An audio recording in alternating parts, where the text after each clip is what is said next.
Saulo, mudando um pouco o parâmetro da conversa, o jornalismo investigativo está em decadência no Brasil, hoje em dia? Está em extinção. Extinção? E qual é a dica que você dá? Não pela minha ausência, porque há alguns bons colegas que aí estão sem oportunidade de mostrar todo o seu trabalho, todo o seu talento. Eu ainda disse numa entrevista na Jovem Pan, e repito aqui, se estabeleceu na televisão brasileira, e lamentavelmente os diretores de jornalismo, os chefes de reportagem não se impõem, como nós nos impunhamos na nossa época, se estabeleceu o que eu chamo de ditadura dos departamentos comerciais, que ocupam todo o espaço possível, não deixando quase nenhum espaço para notícia. Então, a gente assiste uma reportagem, inclusive na Globo, e ela só tem princípio, não tem meio nem fim. Isso é muito triste. Então, os repórteres estão sendo transformados, eu tenho denunciado isso, em seguradores de microfone. E eu disse a alguns diretores de televisão que eu já estava muito velho para ser segurador de microfone. E há 11 anos passados, quando eu vi que sozinho não adiantava eu remar contra essa maré, que eu não tinha nenhum colega que estava sendo deserdado como eu, nenhum colega que teve coragem de formar comigo uma posição de protesto contra isto tudo, eu abandonei a televisão, mas continuo mostrando, a minha forma de protesto é mostrar essa reportagem de impacto nos livros que estão. Pinga Fogo é um deles. Ao invés de liberdade de imprensa, liberdade de empresa? Ao invés de liberdade de imprensa, liberdade de empresa, o jornalista pode falar tudo o que ele pensa? É mais ou menos isso. É mais ou menos isso. E o pior é que nem as empresas têm liberdade. Existe alguma obra, filosofia, com relação a essas matérias? Se existe alguma obra? Filosofia com essas matérias. Eu não estou entendendo. Tem algum livro dessas matérias? Como assim? As matérias investigativas do senhor. Se eu tenho? Sim. Se houver tempo e as editoras tiverem coragem, eu gostaria de reeditar um livro que eu escrevi em 96, intitulado O Último Voo.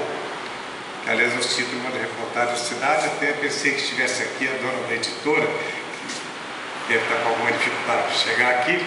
Por acaso tem o nome de uma moça para quem eu autografei um livro, a Mônica Bonfilho. Eu sei que eu autografei um livro aqui com a Mônica, né? A Mônica Bonfilho não chegou até a você, não chegou aqui até agora. E na editora dessa moça, que escreveu muito sobre os anjos cabalísticos, ela era uma especialista no assunto, né? Alma gêmea, livros assim, que venderam milhares e milhares de números, né? Ela aceitou a minha incumbência e na editora dela lancei esse livro chamado Último Voo. Esse livro eu sintetizo todos os elementos, mostro todos os elementos técnicos e humanos que contribuíram para a queda do avião em que morreram os Mamonas. O meu sonho, o texto está preparado para isso, seria relançar este livro agora com o título Último Voo, a história continua. Contando o quê? Que o acidente da TAM no Jabaquara, matando 99 pessoas em 2006, que o acidente da Gol em 2007 e 2006, com 154 mortos, o acidente da TAM, perto do aeroporto, com mais 199 mortos, eu gostaria de estar contando nesse trabalho, e pretendo que isso possa acontecer, a prova de que todos os elementos técnicos e humanos que derrubaram o avião que morreram os Mamonas contribuíram da mesma forma para a queda desses aviões com quase 500 pessoas em 3 acidentes. Então esse é um dos livros que eu gostaria de publicar, espero estar vivo pelo menos daqui a uns 2 anos para publicá-lo, se possível, neste ano. O outro é a história verdadeira da morte de... Eu tenho um livro fazendo muito sucesso no mercado, na 9ª edição do Brasil, na 2ª edição da Itália, chamado Quem Matou Che Guevara. Quase que eu colocaria no meu outro livro o nome Quem Matou PC Farias e a sua namorada Suzana. Eu tenho, se diz em direito, a prova provada de como PC Farias e sua namorada foram mortos no dia 23 de junho de 96 e toda a farsa que foi montada. E quais eram as pessoas importantes, políticos e não, brasileiros e mafiosos italianos ligados ao PC Farias, que todos somados queriam aquela queima de arquivo. Ele foi morto com queima de arquivo. Esse é mais um dos trabalhos. O outro seria a história do Esquadrão da Morte, que eu comentei há pouco, que começou aqui. Eu conheci a história do Esquadrão da Morte de 68, quando foi iniciado, e quando terminou em 74. Mais recentemente, fiquei 36 dias com uma equipe de televisão, fazendo um trabalho com nossa responsabilidade, o Carandiru até a implosão. E eu não consegui nenhuma editora para lançar esse livro. Gostaria de contar a história do Carandiru da forma que eu vivi 36 dias lá dentro, com todos os pavilhões. E alguns outros que estão aí, outros temas que eu ficaria o resto da noite para falar. Durante essas matérias investigativas, o senhor sofreu alguma ameaça por parte do governo? Muitas, e sem banca, sem valentia boba. Eu vou dizer a você o que eu disse. Há muitas vezes que eu recebi advertências assim: Saulo, você tem que ter cuidado, olha, você não tem medo, esse povo aí pode fazer alguma coisa ruim com você. Então, sem valentia, eu dizia para essas pessoas o seguinte: se eu tiver medo, eu vou morrer. Então, deixa eu morrer sem medo. Eu morreria de qualquer maneira, com ou sem medo. Então, não deixei de fazer meu trabalho, e acho que aí houve uma manifestação de respeito daquelas pessoas, porque eu nunca falseei com a verdade.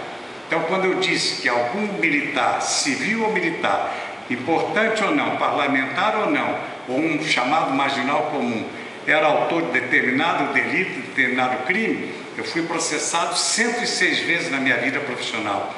E quando fui exilado e preso, no regime de 64, eu respondi a 13 inquéritos policiais militares. E disso tudo eu fui absolvido, não que tenha tido bons advogados, porque eu fui aos tribunais levando a prova das minhas denúncias contra aqueles poderosos. Por isso eu fui absolvido em tudo. Mas ameaça sempre houve.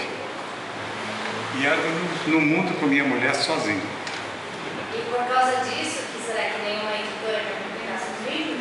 Tem medo? Eu acredito. O caso PC Farias está um pouquinho difícil, né? Existe uma coisa que é a vontade de algumas editoras. Ah, isso aqui está ótimo, mas vamos só mudar isso aqui.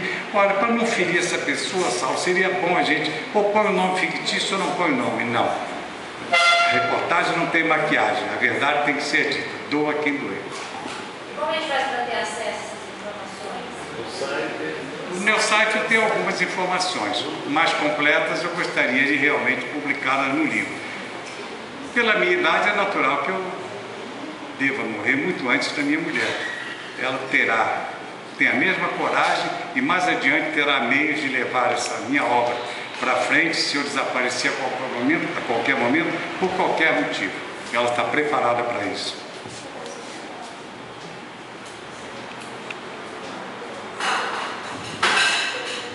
Todos esses anos de convivência com o Chico, eu queria saber qual a experiência espiritual que o senhor presenciou que se marcou muito.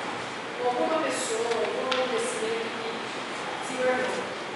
Olha, Fernanda, eu ficaria aqui algumas horas para explicar alguns deles.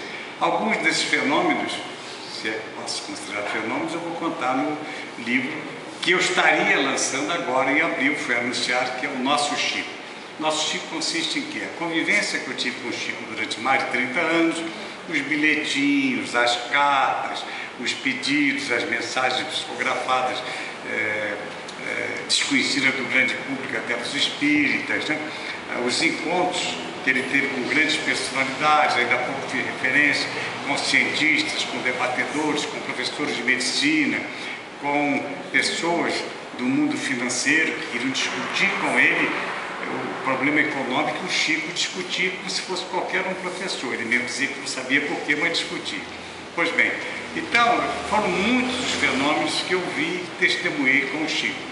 Sem faltar com respeito à memória do amigo, alguns desses eu vou revelar no filme, no livro. Mas foram realmente alguns momentos espetaculares.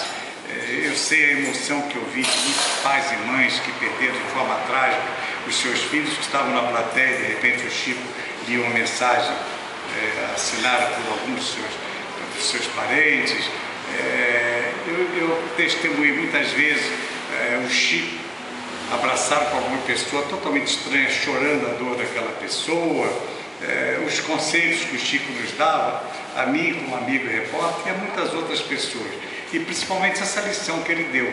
A cada pai e mãe que lá chegava triste e chorosa, ele dava uma missão. Uma das formas de você amenizar a sua dor e homenagear o seu filho é ajudar alguém que esteja precisando. Faça caridade no centro, aqui, na rua, a um velho, a uma criança deserdada, enfim. Então, é muito demorado e eu ficaria aqui até amanhã de manhã cedo para contar algumas dessas grandes lições que eu recebi. O senhor já recebeu algum espírito? Bom, O senhor já recebeu algum espírito, alguma mensagem? não tenho essa competência, não tive nesse direito, mas vi tudo que o Chico fez é o suficiente.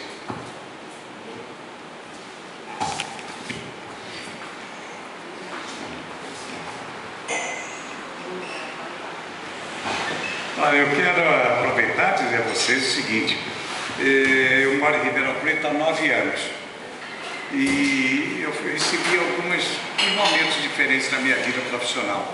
Um dia descobriram o meu trabalho e um grupo de amigos, alguns eu nem conhecia pessoalmente, na Academia Ribeirão Pretana de Letras, resolveram de uma forma totalmente diferente me admitir e hoje eu sou titular da cadeira número 28 da Academia Ribeirão Pretana de Letras, são 40 cadeiras no total. Isso foi um fato muito importante para um repórter simples como eu, de repente me tornar, como eles chamam, um imortal, membro de uma Academia de Letras. Das mais importantes, uma cidade de 600 mil habitantes, mais ou menos do porte de Sorocaba. Passado algum tempo, ainda do ano passado, recebi em setembro o título de cidadão Ribeirão Pretano. E nessa soma de tanta gentileza e muitas que eu tenho recebido de Ribeirão Preto, eu sou membro de uma comissão que vai fazer este ano a 11ª Feira do Livro Internacional do Livro em Ribeirão Preto. É a segunda feira de livros a céu aberto maior do mundo. A primeira em Porto Alegre, tem mais de 50 anos de existência, e a de Ribeirão, que vai agora para a 11ª, que é esse folheto que aqui tem. E agora, em maio, nós teremos, do dia 25 de maio ao dia 5 de junho, são 11 dias de feira, numa extensão de 16 mil metros quadrados ao ar livre, nas praças principais, no Teatro Municipal, no Teatro de Arena, no Calçadão de Ribeirão, etc. E o esquema da Feira do Livro de Ribeirão Preto é sempre de homenagear um país, que este ano será a Grécia, de homenagear um estado, que este ano será Santa Catarina, de homenagear um autor estrangeiro, que este ano vai ser José Saramago, o Prêmio Nobel de Literatura recém-falecido. Vai sempre homenagear, o ano passado foi Ziraldo, esse ano vai ser a Luciana Sabagé, autora de livros infantis. E um escritor que eles chamam da terra, um escritor local. E esse escritor que será homenageado este ano será o velho repórter Saulo Gomes.